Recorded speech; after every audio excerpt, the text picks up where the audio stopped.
Hello everyone, happy February. This review might get out a little bit later than I wanted to, but whatever, we're here, we are present, we are excited to talk about the new and apparently final record from Abel Tesfaye under the Weeknd moniker titled Hurry Up Tomorrow, which is an album that has been teased for quite some time, even before the release of Dawn FM back in January of 2022. Only last year did we really find out that this was indeed the final album that Abel will be putting out under the name of The Weeknd. Now, whether that means he's done with music in general, or it's just simply done making music under this artist's name, not really sure, but I don't really see him quitting completely, and I really wouldn't want him to, because I think that while his career has had ups and downs, his influence in the R&B scene, especially the alternative R&B scene, and the pop scene, and overall progression towards becoming a better artist in general, has made me invested in his overall music journey. Back in the mixtape era and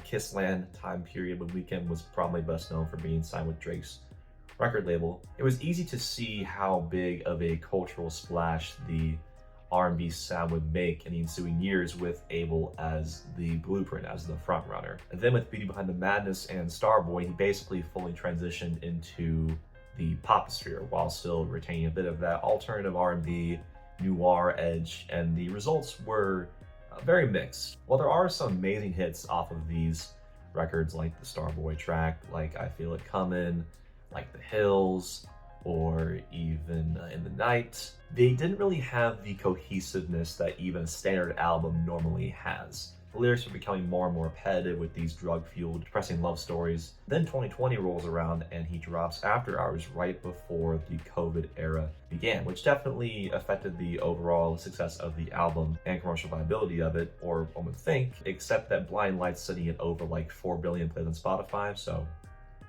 yeah. And honestly, I think this record is really, really great, with so many fantastic, honestly classic songs for me. At least at this point, like Blinding Lights, as I said, Save Your Tears, In Your Eyes, Heartless, and the title track, obviously. Abel really brought back the 80s synth pop nostalgia right back to the modern era on this record, and it honestly featured some of his most harrowing and heartbreaking stories yet. But yeah, the performances and the production of this thing from Metro Boomin and Max Martin were electric, and got pretty conceptual on Dawn FM 2 years later with even some Jim Carrey appearances and a much greater emphasis on those dance vibes. But with this record, I have a feeling that we might be regressing in terms of the consistency that he has exhibited on After Hours and Dawn FM, because the few singles we got from this thing, one of which was omitted from the album, range from pretty good to kind of okay to aggressively mediocre. So admittedly, I didn't really know what to expect from this thing, and when I opened the record to see the gargantuan hour-and-a-half runtime, I was even more nervous because, and this is not exclusive to The Weeknd in any way, but there are very, very few pop or hip-hop or honestly any artist in any genre in general where the artist has enough material to justify a runtime that is this long, with barely any baggage. And predictably, that is Hurry Up Tomorrow's biggest problem, because this album is quite bloated, unfortunately. I'm sure that a lot of people are going to agree, but it truly is. That doesn't mean this record is bad, because there are plenty of good songs on it and a few really standout tracks that I think are some of the best The Weeknd has ever recorded. Admittedly, this is probably Abel's most ambitious project to date, and that's not just because of the runtime, as at least for The Weeknd, it's pretty experimental. And there are some names in the production credits that are pretty unique and bold, mixed with collaborators he's been working with for years. You've got Max Martin on here, you've got Metro Boomin on here, you've got Elangelo, you've got Mike Dean, but you also have guys like Justice and 106 Point Never, who both bring their respective sounds to the table in a pretty creative way. In particular, Justice's contribution gives the album an epic opening with Wake Me Up, which gives off heavy Planisphere vibes with its grand, showy, angelic synth line before the bass line kicks in with these bouncy drums, MIDI 80s disco synths, and fantastic keys fluttering away in the refrain. The hook from The Weeknd is nothing new from him, but it sticks in your head, it's catchy, and he brings it on his end vocally. The following song, however, kind of shows early on that unfortunately he will not be as consistently energized or interesting lyrically or even vocally somewhat here, as well I don't think he exactly phones it in.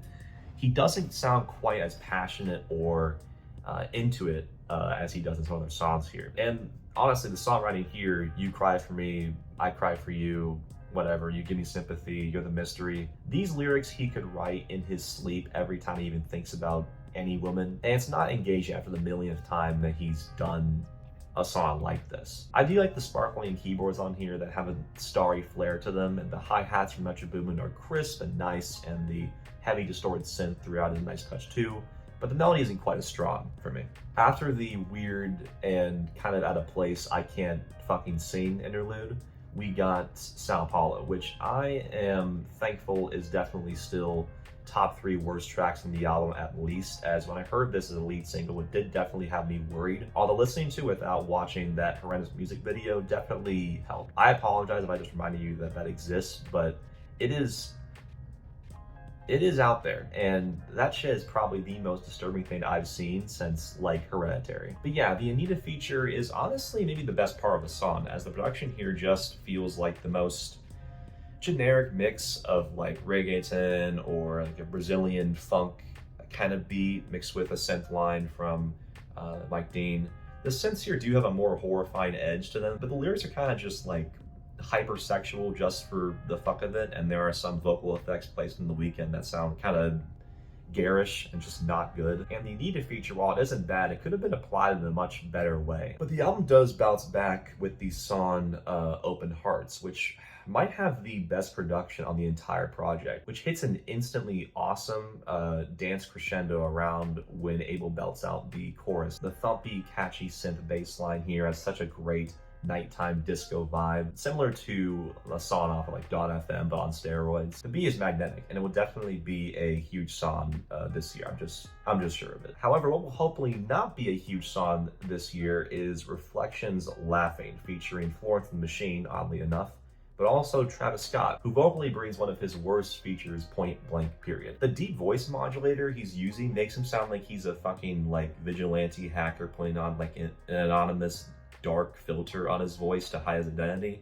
And since Travis already sounds pretty rough on the mic to begin with, it's basically like eating a White Castle burger thinking your meal can't get any worse, and then slathering it with like, I don't know, expired mayonnaise. And the beat on this just sounds like your standard hazy, ethereal R&B crooner flair. It doesn't really impress in any way, but it's not terrible either. It's just kind of bland. And the Weeknd's performance here sounds so sleepy. And don't even get me started on the following track where Future starts singing, because I really kind of felt like I needed intermission after that one. After Giving Up on Me, which is even more generic and run of the mill for the Weeknd than usual, we get I Can't Wait to Get There and Timeless, which are both quite good, especially since Timeless actually has a pretty decent Playboy Cardi feature.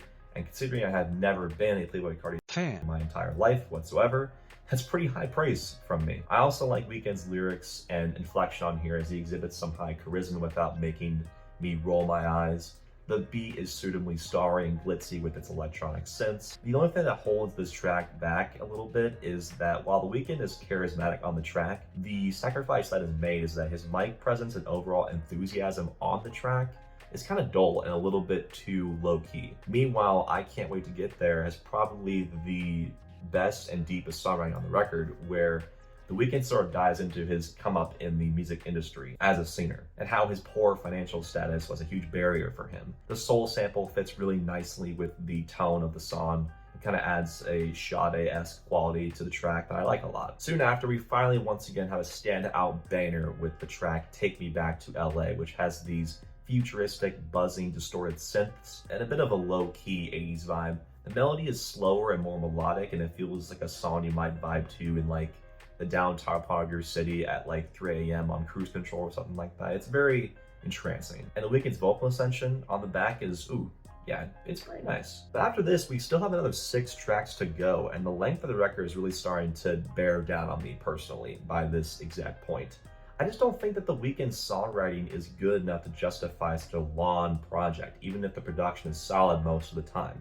Kind of feels like he wanted the record to be long just because it's his last record as The Weeknd, and he wanted a huge epic send-off that throws everything at the wall. And I get that, but I still think it was the wrong choice in the long run to make the album this way. And that's not to say that there aren't some solid cuts here on the last leg of the album, like Big Sleep, which has a pretty cool feature from Giorgio of Daft Punk, but the dance grooves and production from him doesn't really shine through as much or as hard as it could.